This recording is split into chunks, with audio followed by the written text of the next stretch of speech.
안녕하세요. 방 꾸며주는 언니 방꾸언니입니다. 오늘은 지난 3월에 공사를 마치고 입주하셨는데요.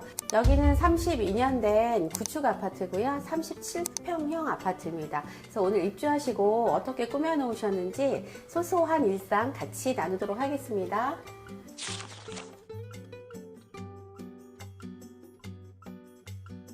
여기는 현관이고요. 현관 중문을 거실에서 이렇게 열어보시면 상부 구동형 레일을 사용해서 원슬라이딩 도어로 했고요. 그 다음에 현관 내부를 보시면 현관 내부와 프레임을 짜서 여기를 도배로 마감하기보다는 사용 편의성이나 오염 때문에 여기를 필름을 마감하였습니다. 그래서 톤을 같게 했고요.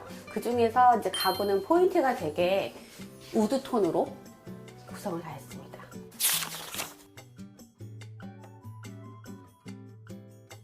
여기에 방화문은 교체가 불가능한 곳이 많아요. 그래서 외부 쪽은 교체할 수가 없으니 내부만이라도 리폼하는 방향으로 가는데요.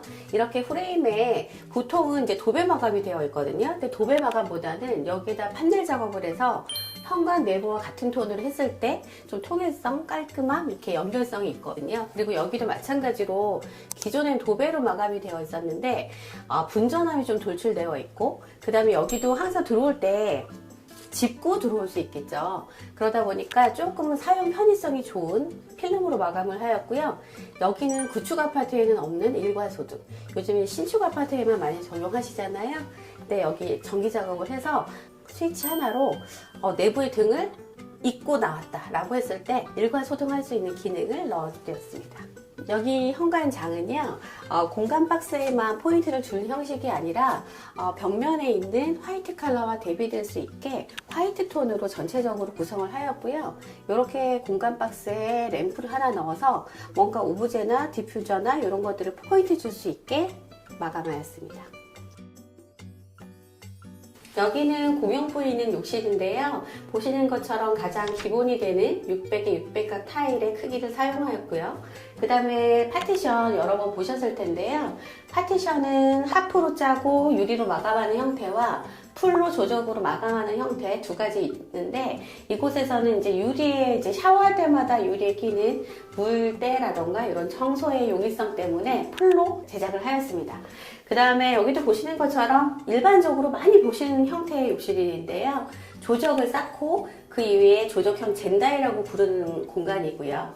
그 다음에 거울 밑에 하부자리 간접등을 두어서 주등이 없이 요거 하나만 켜놨을 때도 얼마든지 이제 용으로 보실 수 있는 공간에 조도가 나옵니다. 그리고 저는 슬라이딩 도어보다는 플랩장을 더 선호하긴 하는데요. 그 가장 큰 이유 중에 하나가 요런 가운데 분전선이 없는 이유거든요. 그래서 그렇게 기본적으로 구성을 하였고요. 그리고 샤워 후에 빠른 건조를 위해서 일반형 환풍기보다는 온풍 기능이 있는 흰팩 환풍기를 적용하였습니다.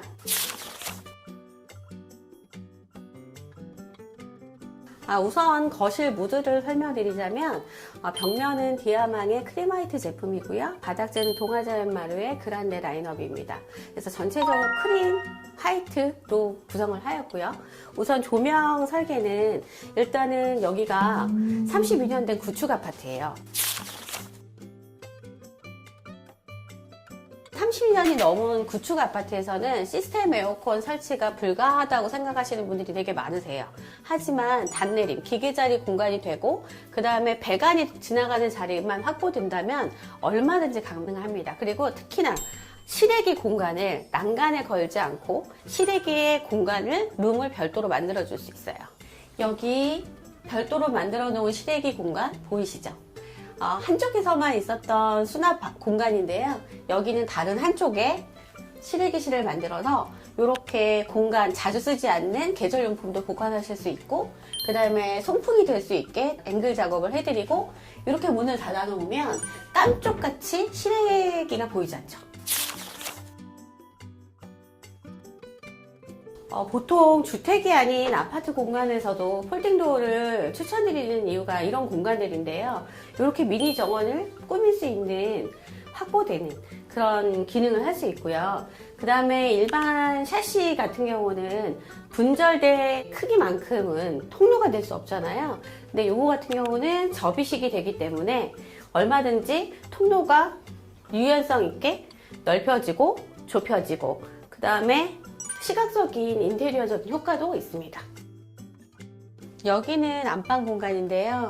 요즘에는 이제 안방을 붙박이장 없이 침실 용도로만 쓰시는 경우가 대부분인데요. 그렇다 하더라도 수납장이 너무 부족한 경우가 많아요. 그래서 그런 경우 지금 보시는 것처럼 고객님이 갖고 계시는 가구는 월넛이라 하더라도 기본 컬러인 매트 화이트로 했을 때 별로 간섭이 없거든요. 그 다음에 손잡이도 지난번에 말씀드린 것처럼 푸시도어를 했을 때 벽면 처리되는 효과는 있지만 그래도 사용감이 좀 떨어져요. 그래서 이런 도어 재질과 원톤이 되는 손잡이, 이렇게 심플한 손잡이를 이용을 해서 서라운드 없이, 테두리 없이 붙박이장을 구성해 드렸습니다. 여기는 안방 욕실인데요. 아까 공용 욕실이 풀 조적이었다면 여기는 하프 조적의 유리 파티션으로 마감을 하였고요. 일반 투명 유리보다는 모루 유리를 사용해서 좀 더 디테일을 줬습니다.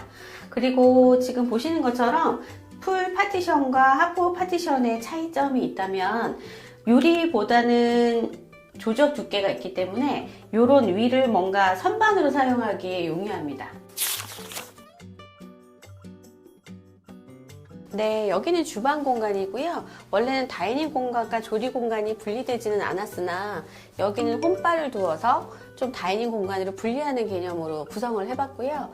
그 다음에 여기가 이제 골목이 되고 수납이 좀 부족한 부분을 여기서는 홈바와 서로 유연하게 이어지면서 수납과 그 다음에 소형 가전을 수납할 수 있도록 매입형으로 구성을 해봤습니다. 그리고 이 뒤쪽으로도 수납과 냉장고 자리를 마련함으로써 수납 공간을 좀 극대화하고 공간은 축소하는 느낌, 그렇게 해서 정리를 해봤습니다.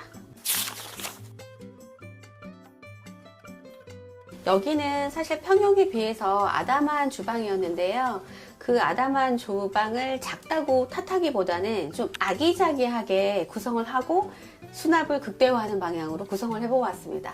지금 보시는 것처럼 여기는 일반 분절된 슬라이딩장이 있었는데요. 통창으로 하고 그 다음에 환기는 확보하면서 좀 개방감 있는 모양으로 했고요. 여기는 이런 액세서리를 적용해서 좀 주방의 조도, 색온도도 조절하면서 그 다음에 이런 액세서리를 통해서 사용의 편의성도 늘릴 수 있도록 구성을 해보았습니다.